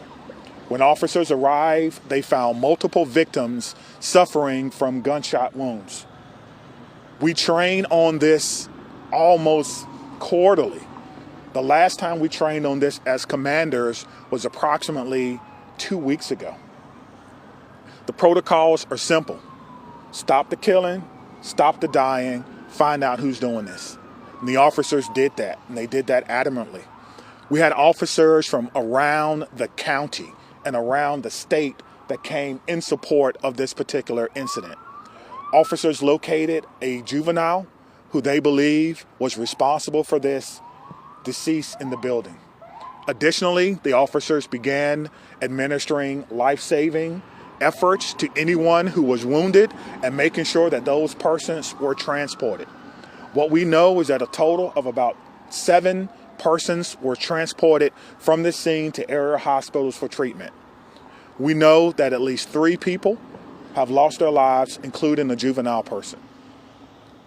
I don't have any other information about those persons who have lost their lives, and I'm not going to release that until we have, of course, spoken with family members and ensuring that they are fully aware of this tragic, tragic scene that occurred today. I want to thank all of the law enforcement partners and community members that came out to help, our friends at the ATF. I've gotten calls from my friends at the FBI, the State Patrol, the Sheriff's Office, Monona Police Department, our fire department. It goes on and on and on. Because this is something that we all prepare for, but we hope we never have to do. As you can see, we have a Reunification center that was immediately set up where parents and guardians and loved ones and grandparents wanted to get information about their loved ones, and we wanted to make sure that they were unified immediately. So we were doing more than one thing at one time. We're still going through methodically clearing that school, clearing every vehicle, and making certain that there's no other threats to this community, which we believe there are none. We immediately alerted our mayor's office, and I've been on the phone with her and her office constantly. We also alerted Madison schools. We put the schools on lockdown, but there's no threats to MMSD schools at this time. But we wanted to make sure that we did our due diligence in this particular case. Again, we're still going through collecting evidence, collecting information, making sure that our community is safe from what is a sad day for our community and for our country. And we have to do a little bit better. I don't have all the answers that you want right now, but I will tell you this. We have some of the best officers in the entire country. Our detectives are amazing. We're going to go and work hard and go through this scene so that we can piece together what exactly happened. Again, there'll be another briefing in about 2 hours, and if I have additional information, I will certainly let you know what that information is. Again, around 10:57 a.m., officers responded to an active shooter. They responded per our protocol. They found the person who they believe was responsible, who was down, deceased. We know that it's juvenile. We know that there are other persons who have lost their lives. We know that we've transported about 7 people after giving them life-saving measures. It's important to notice, too, that about 3 miles from here is our training center. Today, our special event team medics were in training. And so they got to practice in real time. They left the training center immediately and came down here and doing in real time what they were actually practicing for. And that's why training is so important, and making sure that we can provide the best possible training and the best possible response for our community members. I'm asking everyone to send your heartfelt wishes and prayers and thoughts yet again to a community, but this time it's my community. Dylan? Yeah, can we start over here with questions? Chief, you mentioned you're a father, you're the police chief here in Madison. What emotions are you feeling right now after going through all that? To be honest with you, I'm feeling a little dismayed now. I'm so close to Christmas. Every child, every person in that building is a victim and will be a victim forever. And these types of trauma don't just go away. And we need to figure out and try to piece together what exactly happened. And right now, my heart is heavy for my community. My heart is heavy for Madison, and we have to come together as a community and figure out what happened here and make sure that it doesn't happen in any other place that should be a refuge for students in our community. You're right there. What sort of gun-related policies, if any, were in place at the school, and did the school have metal detectors? I'm not aware that the school had metal detectors, nor should schools have metal detectors. It's a school. It's a safe space.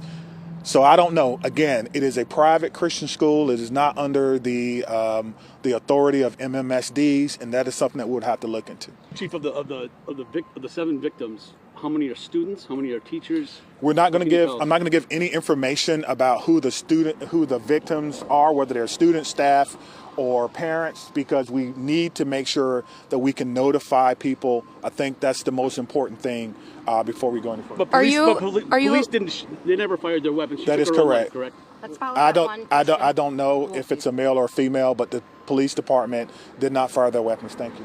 Scott, are there 3 fatalities you mentioned, including the suspected shooter? That's correct. Yes, sir. So 3 total. That's correct.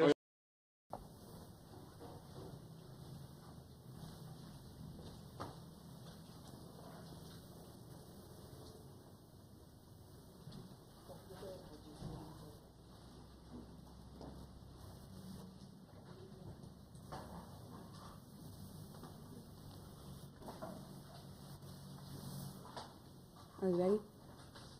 Are you ready? Does it sound good? Okay. Mic check. Mic check.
I'm sure Adam will get on our feed, and I think we're just gonna go like pretty much right here. So I can probably get on our feed, he's not all that right now.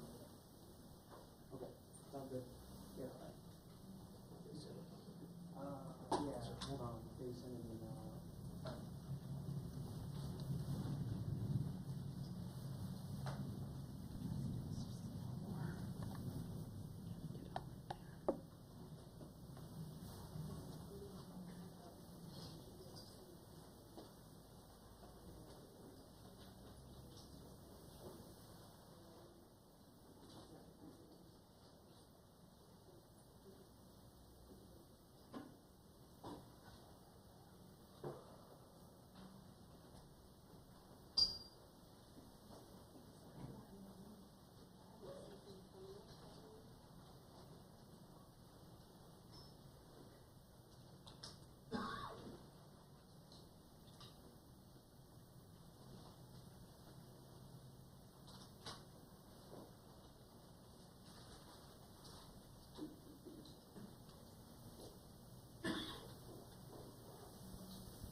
Hi, we're just waiting for the fire chief to be in, and then we'll have everyone come in to do this. If you weren't at the scene, what we are going to do when it comes time for questions is we're gonna have each outlet ask one. Dylan here will essentially point from left to right our way, and then each reporter again will be granted one question, and then we'll have them answer that way. So just raise your hands. We're going to answer questions. So Yeah. yes. Any questions right now? We're just waiting for. How far is the chief? He's supposed to be here any second. So it's going to be Police Chief Barnes, and then Fire Chief Carvin, and then Madison Mayor Satya Rhodes Conway, and then County Executive Melissa Agard. And then we'll take questions after that. All right. See you in a minute.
the part where, again, I would normally start by saying good afternoon and thanking you for being here, but under these circumstances, I'll just give you a minute to start your live streams or do whatever you need to do.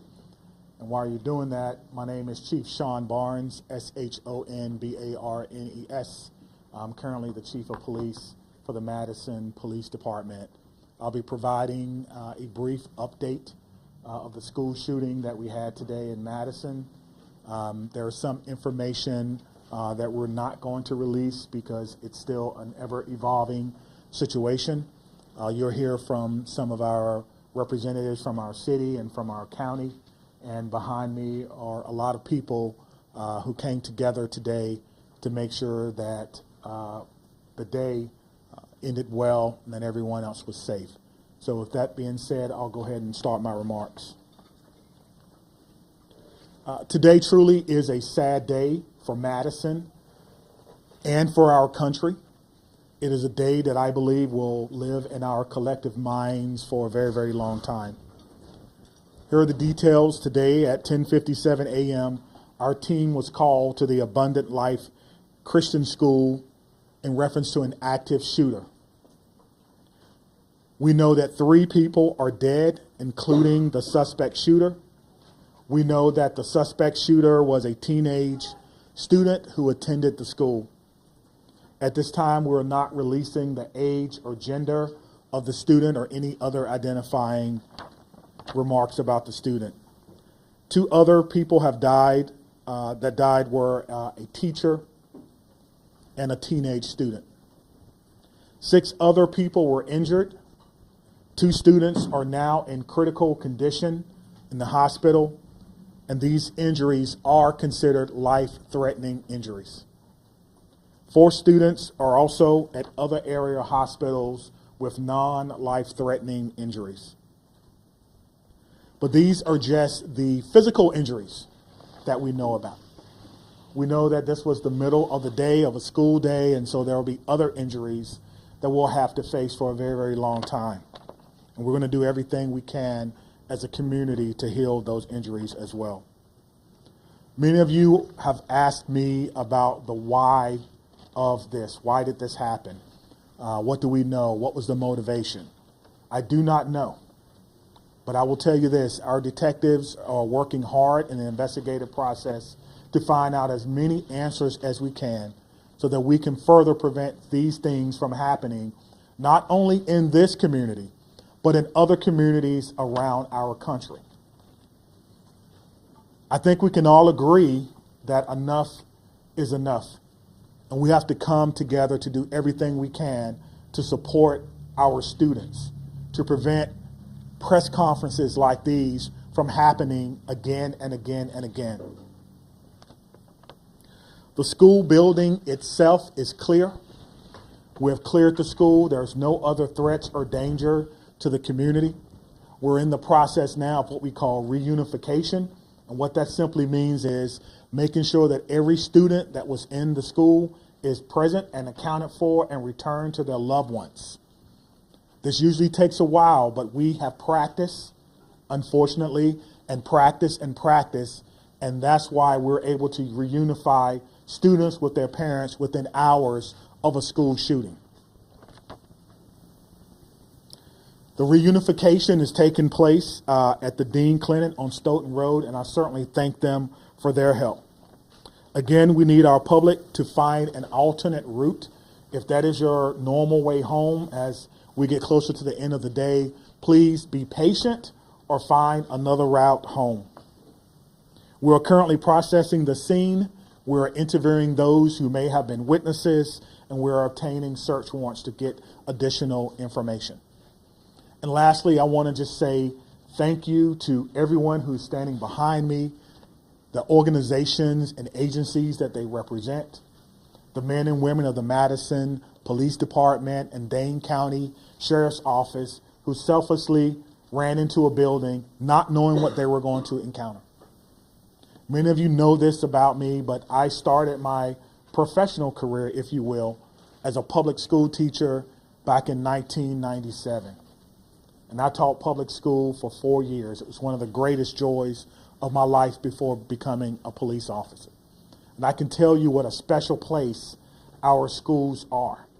With that being said, we owe it to our community to do everything possible to ensure that it's not only a special place, but a safe place as well. And we're going to continue to do that.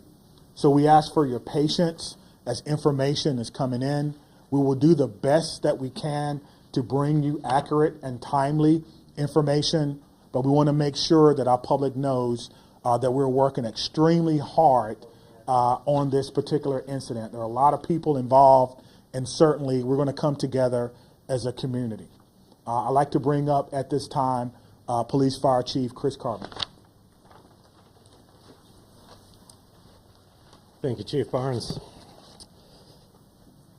Before I start, the only thing I can say is this is not a place that any fire chief or any one of us would ever want to be, and I can't believe I'm standing here today talking about this incident. The fire department is a part of this community, much like all of the folks standing up here with me today. Our hearts are with and our arms are around everybody impacted today and everybody within our community. With that, I won't repeat the details shared by Chief Barnes, but I will share with you the fire department activity for today. Much like Chief Barnes mentioned, at 10:57, we were also dispatched with Engine 5 and Medic 5 to the same location. Throughout the course of the incident, we responded with 5 engine companies, 4 ladder companies, 15 ambulances. I would like to take a moment and share our gratitude for our county partners throughout a multitude of EMS and fire agencies that joined us in the response today. We also had 11 off-duty chief officers that came in on this response. So it was a tremendous response from the fire department. We transported 4 patients to St. Mary's. We transported 3 patients to the University of Wisconsin hospitals. On the arrival of our crews, I can say my gratitude to our membership for what they did and their selfless actions today. It's hard for me to place into words what they ran into as well. They did that immediately, they did that selflessly, and within a course of 15 minutes, from the first transport to the last transport, all the patients were on their way to the hospital. So to our membership within the Madison Fire Department and within all the emergency services, my gratitude, my recognition of the work that goes into this, the training that went into this, that again, we had hoped we would never have to put into practice. One more time on behalf of the Madison Fire Department, our hearts are with you, our arms are around you, and we will be with you throughout the duration of this. So at this point, I will step aside, turn it over to the mayor. Thank you, Chiefs, both of you. This is an incredibly sad day for our community.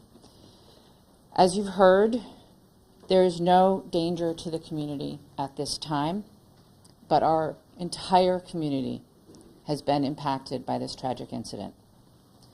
On behalf of the Common Council and the City of Madison staff, I want to offer our heartfelt condolences to the victims and families and to the whole Abundant Life community. Our focus now is on supporting them and supporting the victims and their families. And we will continue to do that through the coming days and weeks. I also want to thank our first responders, the police, fire, the medical staff, for their quick action and their life-saving efforts. As you've heard already, this is a whole of government response. It is not just police and fire. It is not just City of Madison. We have folks from all around the county. We have folks from multiple agencies engaged in both the initial immediate response and the ongoing support, and will be engaged for days and weeks to come. I also want to thank the White House and the governor and others in the federal government and state government for reaching out to offer their support and help. We will be drawing on resources as needed going forward. But the most important thing right now is to make sure that we are centering the victims and their families, and that we are doing whatever we can to support them and to help them heal, and to lift our entire community up through this difficult incident. I am on record that I think we need to do better in our country, in our community, to prevent gun violence. And I hoped that this day would never come in Madison. It is not something that any mayor, any fire chief, any police chief, any person in public office ever wants to have to deal with. And so I will ask our entire community and our entire country to do whatever we can to make sure that no public official ever has to stand in this position again. And now I'll invite the county executive to the podium. Good afternoon, everyone. Today, our community is reeling from the heartbreaking and senseless tragedies at Abundant Life Christian School in Madison. As a mom who received a text from her son at a high school here in the city of Madison wondering if he was safe, I can tell you, this hits you in the gut. Our community is better than this. Our country is better than this. It cannot continue. My heart goes out to the victims and their families and the students and the educators, and the list goes on and on. Every one of us is affected by this unimaginable and unacceptable violence that has hit our community today. Dane County stands united in grief with the Abundant Life Christian School community. The Sheriff's Department, the Department of Emergency Management, Department of Human Services have all been on the front lines. My phone has been ringing from people across our state and our nation asking what it is that they can do to help our community.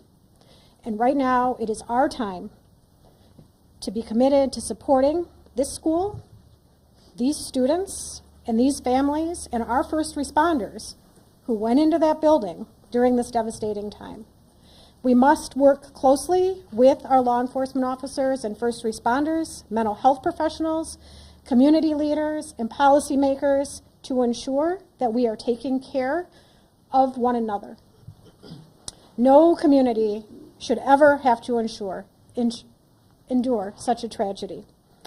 And my administration is going to do everything that it can to provide assistance to those who have experienced this devastating loss, and also do everything that we can to prevent such tragedy from occurring. To all of those who are grieving in our community, please know that you're not alone. Dane County stands with you. We're here to support you in any way possible. Please reach out and ask for help. The governor's office, as well as the mayor's office, and I will continue to update the public as we learn more. But please understand, there are many things that we cannot share with you right now. This is an active investigation. This is an active case. The SSM Health Clinic near the intersection of Buckeye Road and Stoughton Road is the Reunification Center. I know that that has been out, but we need to make sure that folks know where it is that they can go to be reunited with their children. Again, in the coming days, we are going to make sure that we are supporting those that have been most impacted by this. But folks, reach out, ask for help. This does not need to be the reality of our community. Thank you. All right, we'll start over here with questions. Just raise your Can you tell hands. us, how did this unfold? Can you give us a bit of a timeline, how your officers got into the building? Sure. We received the call at approximately 10:57 a.m. Someone from the school called 911 to report that there was an active shooter. That means something different to us, obviously. There's different protocols that go out, tone alerts even, so that even if officers are busy doing other things, they respond. One of the things that I do want to note is that our training center is about 3 miles from there. We have special event team medics, those that work with the fire department, responded to this particular scene from their training day. So what began as a training day became an actual day. And so that's how this call originally came up. Nicholas, did you have a question? What can you tell us, if anything, more about the shooter and what their motivations were, or have you made contact with their family members? Anything updated on that? Sure. There's nothing new that I can tell you about the shooter at this time. Again, as difficult as today is, that's still someone's child that's gone. That's still someone that has to deal with what happened today. And so we want to make sure that we can ensure as much cooperation as we can. You asked me about why, as I stated before. I don't know why, and I felt like if we did know why, we could stop these things from happening. But what I will tell you is, as soon as we are done with the investigation, any information that we uncover that will not compromise the safety of anyone involved or compromise the confidentiality of any of these children that are involved, we'll tell you. I just ask for your patience. All right, over there. Sorry, go right ahead. Chief, what kind of gun was used today? We know it was a handgun. We know a handgun was recovered. All right, sit down right there. Was the shooting confined to one classroom, or did it spread out throughout multiple? We know it was confined to one space. I do not know if it was a classroom or a hallway. One of the things that we've gotten very good at, certainly different from in my day, is that if you do not need to be in a crime scene, you do not need to go to a crime scene. And so the crime scene and those persons who were involved, they have that crime scene locked down. I did not go or enter into that crime scene. But if you can imagine, most schools, the students go together, but they are segregated. So on each different floor, on each different group. And so there's no evidence that anyone else was injured that was not in that age group. Danielle? What can you say at this time about how school staff responded when the shooting started? I cannot speak to how the school staff responded. You know, we did have injuries, but it could have always, of course, had additional injuries. I do not know what the school's protocols are. Again, this is a private Christian school.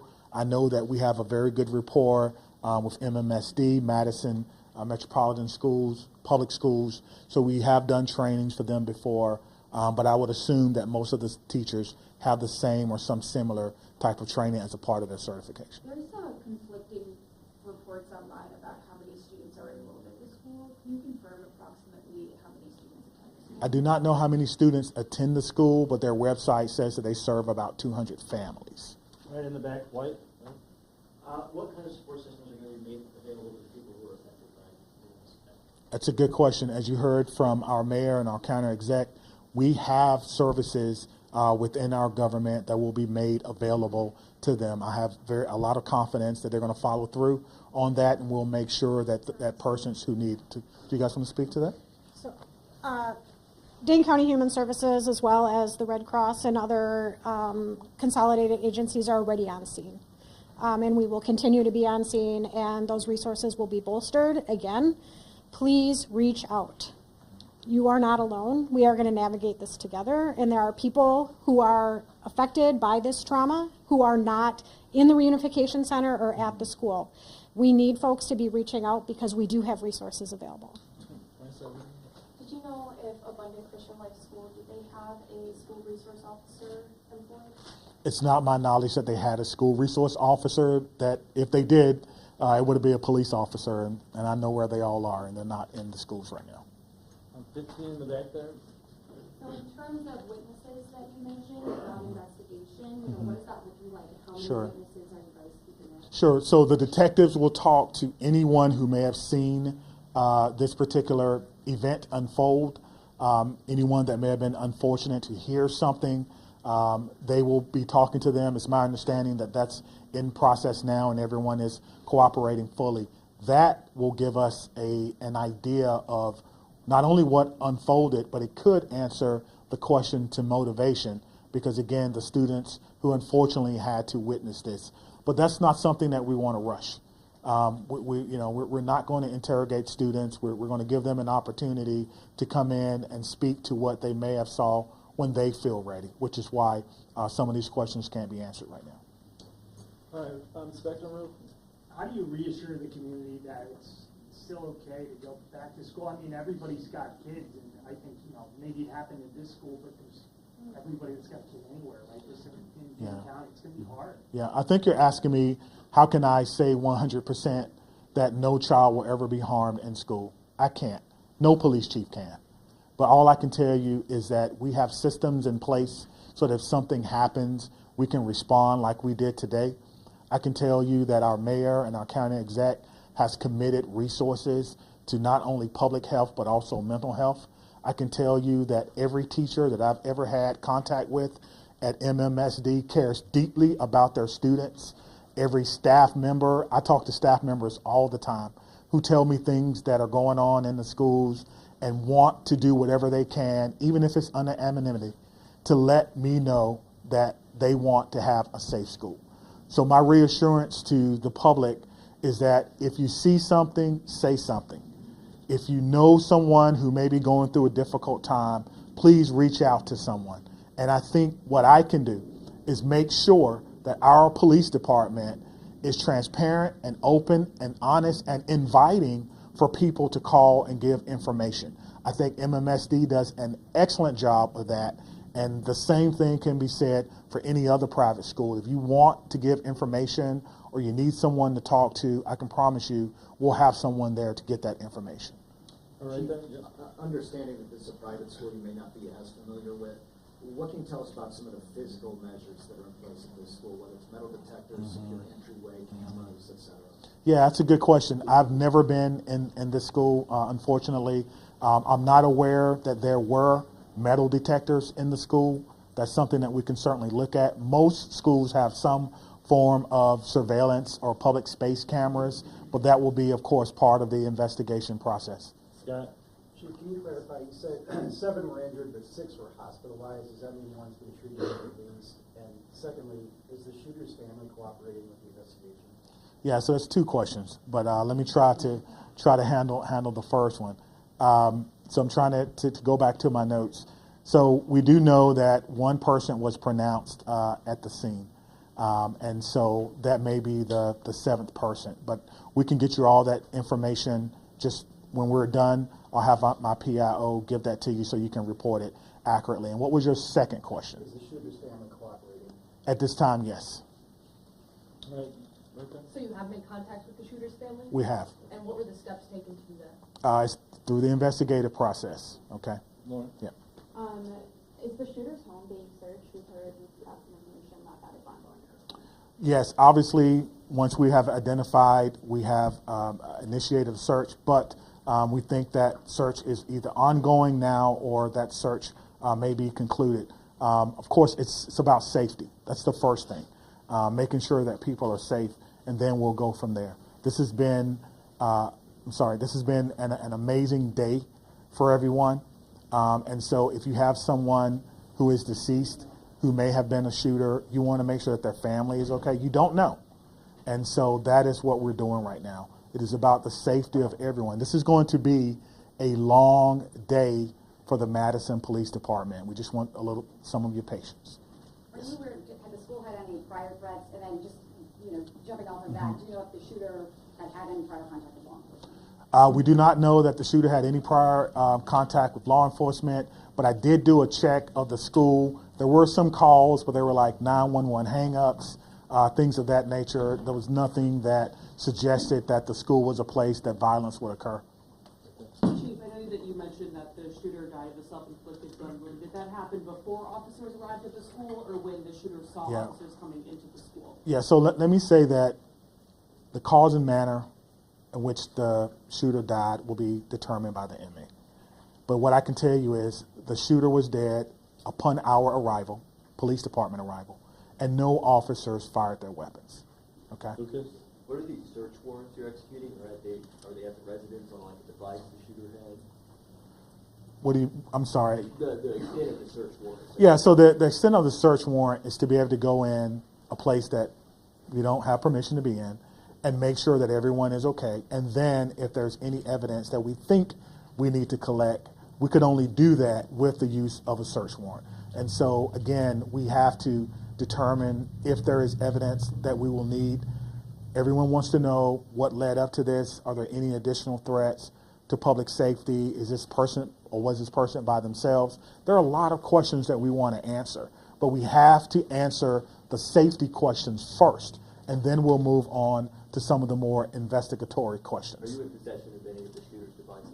I am not, no. Catherine? I'm wondering about metal detectors. You mentioned in the first meeting that you were not a fan, and that this school probably doesn't have them. And do you know other schools that do? Do you think that that's something we should start talking about, metal detectors in schools? I guess the question is, would you want your child to go to a school with or without metal detectors?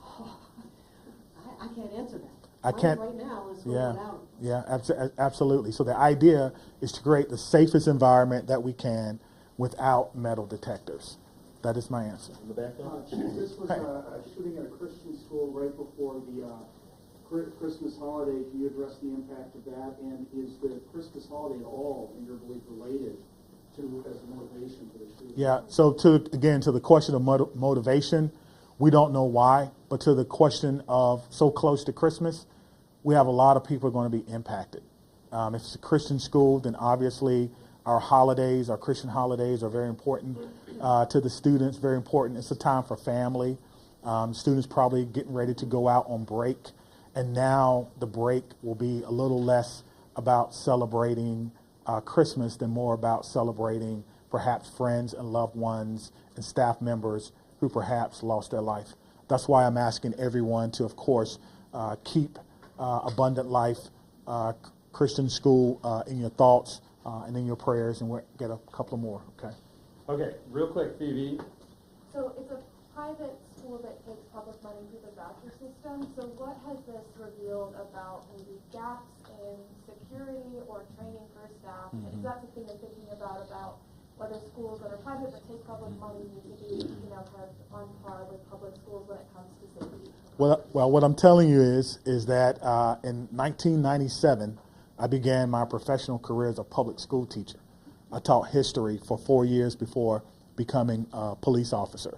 So I did not get far enough to take courses in administration and budgeting of schools. I don't know what governs private schools, if they receive money, where that comes from. That would probably be a question that you would probably need to ask someone who's more intimately involved in the school system and what their requirements are if they do receive that. But you could probably compare what has happened or what goes on, their security measures, with the security measures of any school in MMSD, and then that will may give you your answer. That's a very... One very quick follow-up. There has been some criticism to other law departments in their response to these school shooting incidents, particularly in Uvalde. How did that inform your game plan today, and how quickly were your officers able to get into the school? What were they told to do? Sure. We train on this, as I spoke about earlier. When officers arrive on the scene, they immediately go in, which we did in this case. Stop the threat, stop the killing, find the killer. That's how we train. And that's exactly what we did today. There's no waiting. There's no coordination of who's in charge. Everyone knows exactly what to do. I spoke about this earlier. We train on this constantly. Our commanders, including the fire chief and I, was in a commander's training less than 2 weeks ago, going over this exact same scenario for another fictional location. And so all of that came into play today, and our officers performed extremely well based on their training and based on the expectations that they know exactly what to do. Stop the threat, stop the killing, find the threat. Mayor? Can we just do one more? The current student. Wait, hold on, right here. Right? Thank you, all.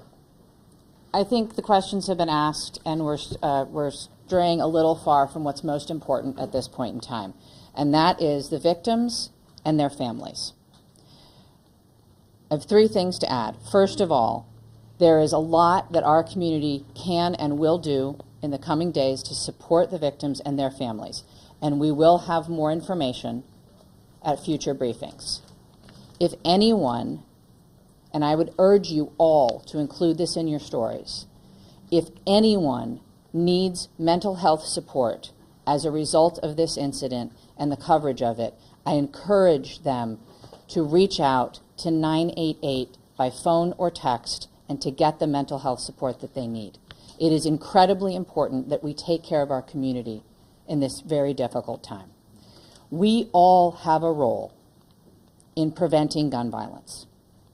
Our entire community needs to be part of the solution here. There are many things that we can do, and we can have those conversations in coming days. But first and foremost, what needs to be the priority for all of us is supporting our young people. And that is where our community's attention needs to turn at this point in time. The police department, the fire department, the city, the county will share additional information about the investigation as it becomes available. But I urge you all to help our community find resources to support their mental health and to find resources to support the victims and families at this time. Thank you all. Where can people go to see your updates? What can you tell them? It'll be on thecityofmadison.com. Me, Stephanie, and Cynthia will stick around and answer any other questions, but that's all. Let me say just before I go, because the mayor mentioned that this was a whole of government response. It certainly was, and there's so many people that we want to thank. We cannot thank everyone, but it's also a whole of law enforcement response. Even though we are in different agencies, we all have the same training. And so I want to thank our partners with the FBI who are here with me today, partners with the ATF, Dane County Emergency Management. Of course, we already talked about our fire department. We've got calls from the Attorney General of the United States, Wisconsin State Patrol, our governor's office, State Patrol, Monona, as well as our sheriff's office. I know I may have left someone out, but thank you for how you responded. Professionally, quickly, and according to the way that we all trained, and it all came together to ensure that no other persons were hurt. Thank you. Chief, can you just say what time you guys made entry? I just want to nail that detail down. 10:57. But that's the time you made Oh, entry. he's right in 1 minute? We'll work on getting that, so our next. How long did it take to arrive to the scene to raise back the data if they call at 10:57? Yeah, so I will work on getting that information for our next media briefing. We plan to meet here at 5:30 tonight, and I will work on getting that information. Do you know how many search warrants were executed? I don't have that information. I can see if detectives are able to share that number later. Okay, and also have they checked his social media at all? So that is something that is routine in the investigation. We'll look at any online information. They want to take you right now. Today, 5:30. Can someone confirm how so in situations like this, we get arrested. Contacting your parents, tell them where to be safely. Oh, yeah. And then parents gather at a spot, and then there's that one. Do you know where that was? They said today at the Dean Clinic, South Stoughton Road.